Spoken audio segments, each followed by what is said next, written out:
Ya Tuhan, kami mohon kepadamu supaya Tuhan menolong kami menjadi tanah yang subur.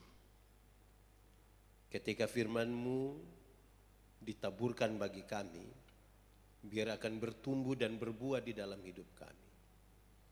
Supaya kami pakai firman-Mu di dalam perjalanan dan pergumulan hidup kami tiap-tiap waktu. Tuhan, singkirkan semua penggoda dan pencobaan, baik yang ada di dalam kami maupun yang ada di luar kami. Terima kasih banyak Tuhan. Kami rindu pada firman-Mu. Berfirmanlah bagi kami Tuhan. Di dalam nama Yesus firman yang hidup itu, kami berdoa. Amin.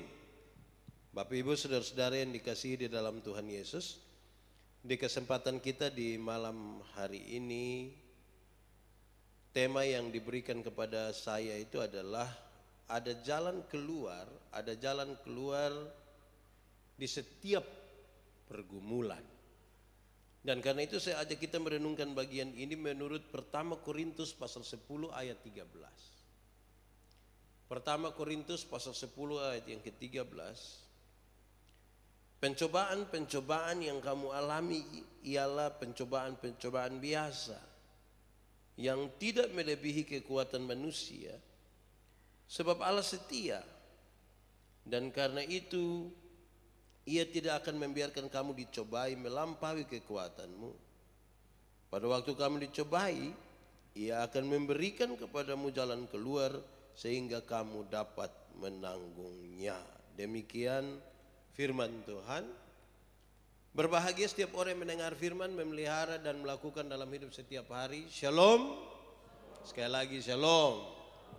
Bapak Ibu saudara-saudara, ketika kita berbicara tentang pergumulan, supaya sebentar ada jalan di dalamnya, saya percaya bahwa kita semua punya pergumulan. Tapi mari kita sama-sama sepakat dulu, yang dimaksud dengan pergumulan itu bisa berarti penderitaan. Penderitaan bisa kita urai, ada sakit, ada macam-macam penderitaan. Tetapi penderitaan juga bisa berarti, pergumulan juga bisa berarti harapan.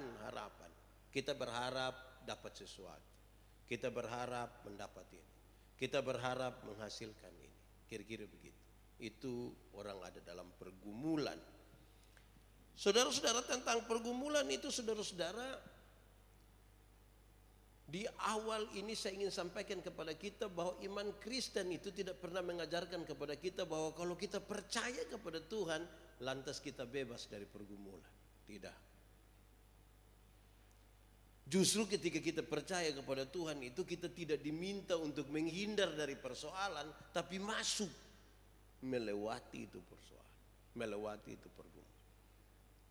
Supaya kita juga jangan serta-merta langsung bilang, masa orang-orang yang tidak percaya Tuhan kok hidupnya lebih baik dan sepertinya mereka lebih aman, lebih enak dan seterusnya. Iman Kristen tidak pernah mengajarkan bahwa kalau kita percaya pada Tuhan, berarti kita tidak akan ada pergumulan. Tetap ada. Tetap ada. Yang kedua, saudara-saudara, saya mencatat bagi kita bahwa kalau saya dan saudara ada pergumulan, baik penderitaan maupun harapan, paling tidak itu menunjukkan bahwa kita ada tinggal di dunia. Siapapun yang tinggal di dalam dunia ini, dia ada dalam pergumulan. Kecuali kalau saudara dan saya sudah tidak lagi tinggal di dunia. Apalagi kita adalah manusia yang terbatas. Sakit, menderita, lain sebagainya menunjukkan keterbatasan manusia. Jadi waktu kita bicara tentang pergumulan, ya karena kita ada di dunia. Pasti ada pergumulan. Semua orang. Apalagi kita adalah manusia-manusia yang sangat-sangat terbatas. Ya pergumulan pasti ada. Atau saudara, yang ketiga ini saya ingin sampaikan bahwa pergumulan itu dalam dua arti tadi, itu bisa disebabkan oleh banyak hal. Penderitaan misalnya, bisa saja disebabkan oleh kita pun kelalaian sendiri. Penyebab penderitaan itu bisa kita sendiri. Bisa juga disebabkan oleh orang lain. Penderitaan juga bisa disebabkan oleh karena alam semesta ini. Seroja baru-baru. Penderitaan juga bisa disebabkan kalau Tuhan mengizinkan sesuatu terjadi. Saudara-saudara, karena itu maka mestinya hari ini ketika kita berbicara tentang ada jalan keluar, maka yang kita akan lihat di sini adalah prinsip-prinsip dasar yang coba disampaikan di dalam Alkitab bagi kita. Bagaimana kita menemukan jalan keluar yang Tuhan berikan kepada kita sesuai dengan pembacaan firman tadi. Waktu kita ada dalam pergumulan itu, Tuhan memberi kepada kita jalan keluar supaya kita dapat menanggungnya. Prinsip-prinsip ini yang mau kita belajar. Ada 1-2 hal yang baik dari prinsip ini untuk kita pakai dalam hidup supaya kita yang bergumul di tengah-tengah dunia sebagai manusia yang terbatas ini, ya kita pakai itu. Pertama, saudara, yang paling pertama saya ingin sampaikan kepada kita tentang jalan keluar itu adalah pembacaan tadi mengisyaratkan dengan baik. Kita harus mulai dari sebuah pemahaman bahwa pergumulan, entahkah masalah atau harapan kita, itu dia tidak lebih besar dari kekuatan kita. Dia tidak lebih besar dari kekuatan kita. Taruh duluan dalam pikiran dan perasaan kita.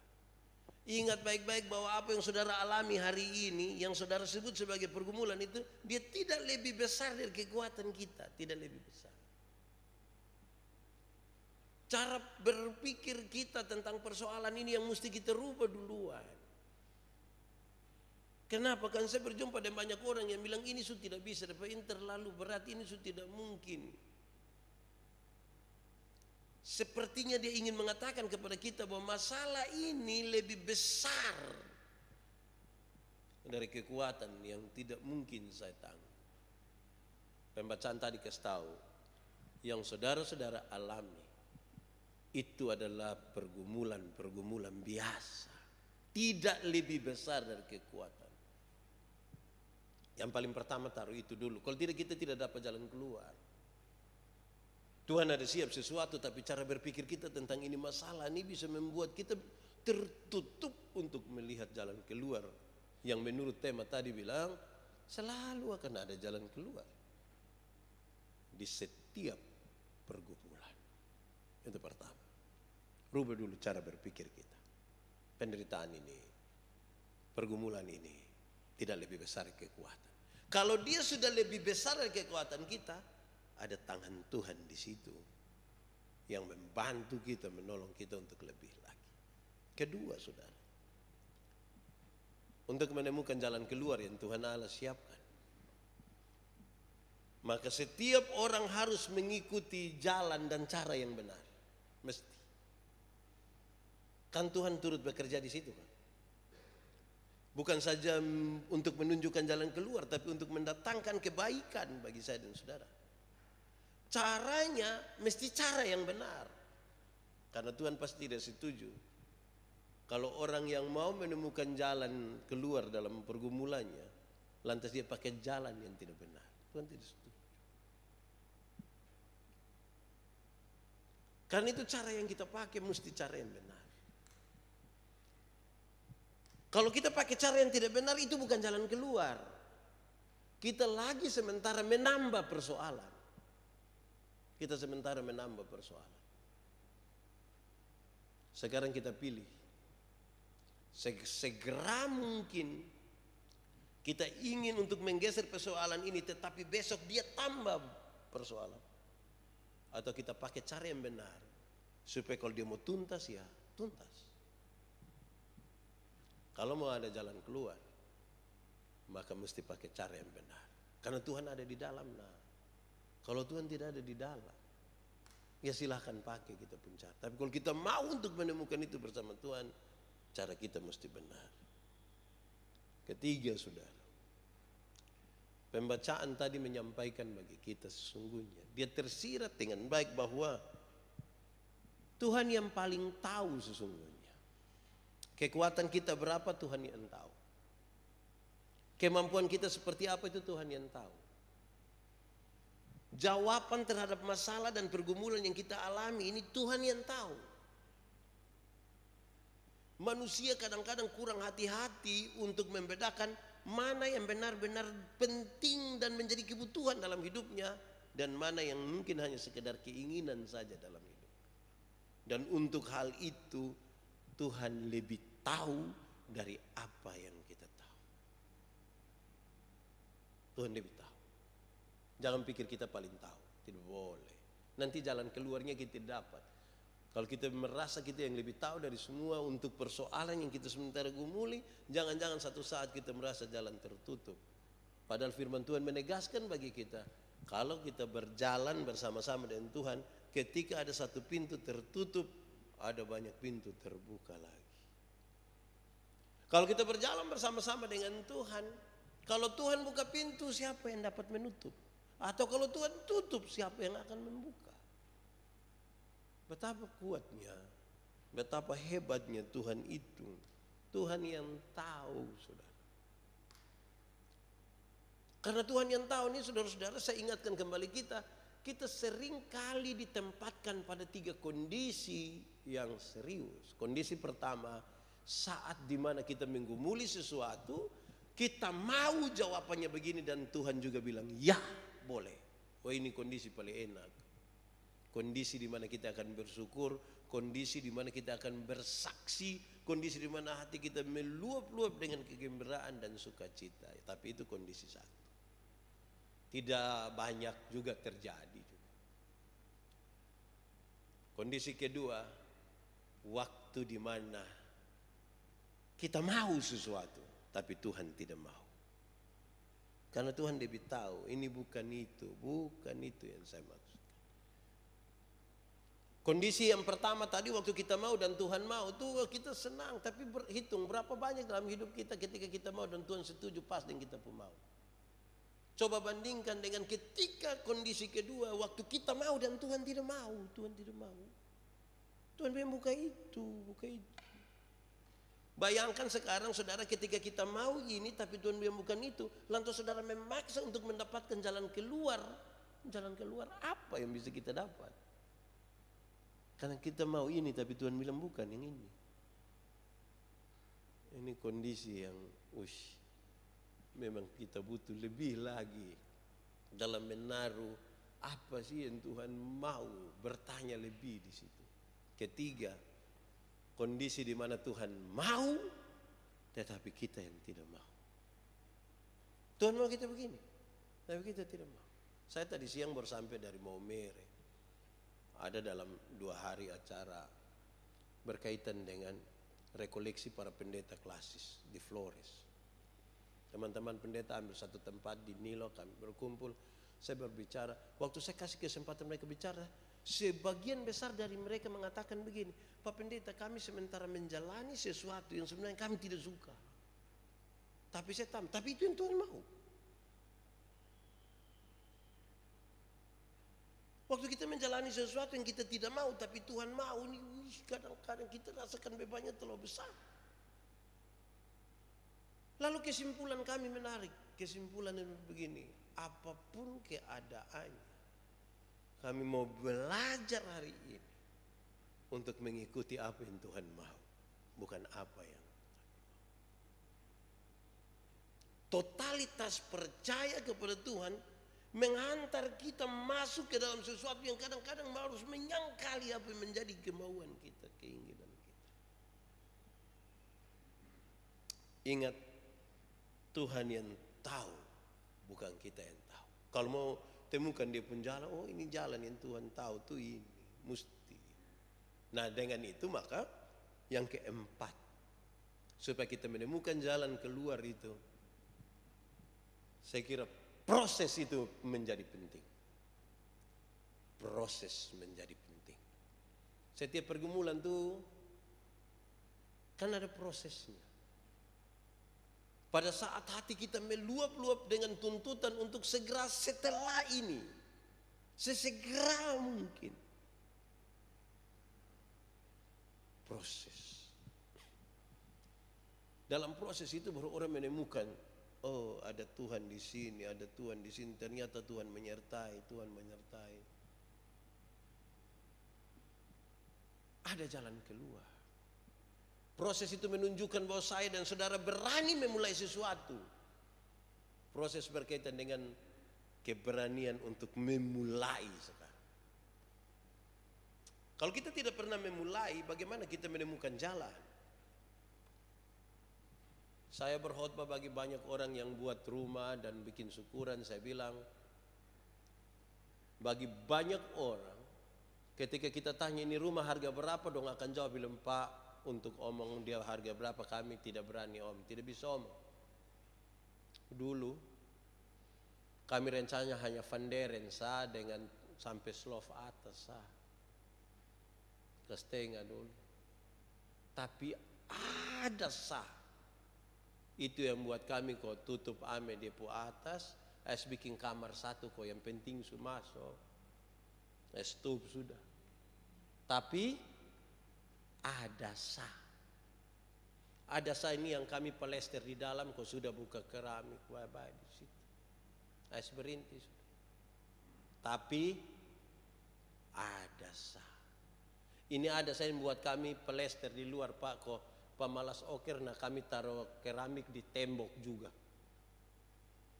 Pikir berhenti di situ, tapi ada sah. Ini yang kami bikin emper. Pertama rencana emper satu sama terakhir emper keliling rumah Pak. Pikir sudahlah mau apa lagi. Tapi ada sah. Makanya parfum lo keliling ini semua yang ada di kami. Keputusan untuk berproses dimulai satu demi satu. Dimana kita tahu bahwa kemampuan kita hanya sampai di sini. Tapi keputusan itu dalam proses itu yang membuat kita lihat bagaimana Tuhan turut bekerja di situ. Membuka jalan-jalan. Banyak orang pun kekhawatiran lebih besar untuk memulai daripada keberanian untuk memulai. Dalam kaitan itu yang terakhir saudara, untuk menemukan jalan Tuhan butuh setia. Butuh setia. Berproses tanpa kesetiaan itu bukan proses. Setia itu menarik. Setia berarti tetap kepada janji. Saya sudah janji mau jalan yang benar, ikut Tuhan pun mau, saya mau jalan. Yusuf mengalami sebuah proses. Ketika dia tidak disukai oleh saudara-saudaranya, ada rencana jahat dari saudara-saudaranya, tidak jadi bunuh, mereka jual dia. Setelah itu dalam dinamika itu dia ada di rumah Potifar, dia menjadi korban fitnah di sana, dia masuk penjara, dia ketemu juru minum juru roti, terus dia artikan mimpi mereka, juru minum juru roti bebas, mereka kasih tahu raja yang tidak dapat siapapun mengartikan mimpinya, Yusuf mengartikan itu, kemudian Yusuf jadi orang nomor 2 terbesar di Mesir. Ketika terjadi kelaparan besar, saudara-saudara dan ayahnya datang kepada dia. Sebelum ayahnya datang, saudara-saudaranya mau untuk berlutut dan minta ampun, minta maaf. Apa kata Yusuf kepada mereka? Jangan, bukan kamu yang menyuruh aku, tapi Tuhan yang menempatkan aku di sini untuk menjadi berkat buat ini semua. Waktu proses itu, kalau dia tidak setia di situ, dia tidak akan pernah mengucapkan itu kalimat. Ternyata ini jalan yang Tuhan maksudkan. Setia menjadi salah satu syarat besar untuk kita menemukan jalan yang Tuhan siapkan dan Tuhan buka di setiap pergumulan hidup kita. Semoga 5 hal tadi menolong kita untuk terus bergumul dan menemukan jalan di setiap pergumulan kita. Mari kita tunduk kepala, kita berdoa kepada Tuhan. Mari berdoa. Tuhan Yesus yang baik, terima kasih banyak. Kami semakin kuat bahwa ternyata kami punya masalah, tapi kami tidak sendiri. Kami punya harapan, tapi kami tidak sendiri. Tolonglah Tuhan, supaya kami mengerti bahwa masalah-masalah yang kami alami tidak lebih besar dari kekuatan kami. Kalau lebih, Tuhan yang akan menanggungnya bagi kami. Tolong kami supaya kami bisa jalan dengan cara yang benar. Tuhan tolong supaya kami mengerti bahwa Tuhan lebih tahu dari semua yang kami gumuli. Kami mesti setia dalam proses. Dan biar itu terjadi karena Tuhan menolong kami. Biarlah firman-Mu akan menjadi pelita bagi kaki kami, terang bagi jalan kami. Sungguh besar Engkau Tuhan. Terpujilah nama-Mu. Di dalam nama Yesus kami berdoa. Amin.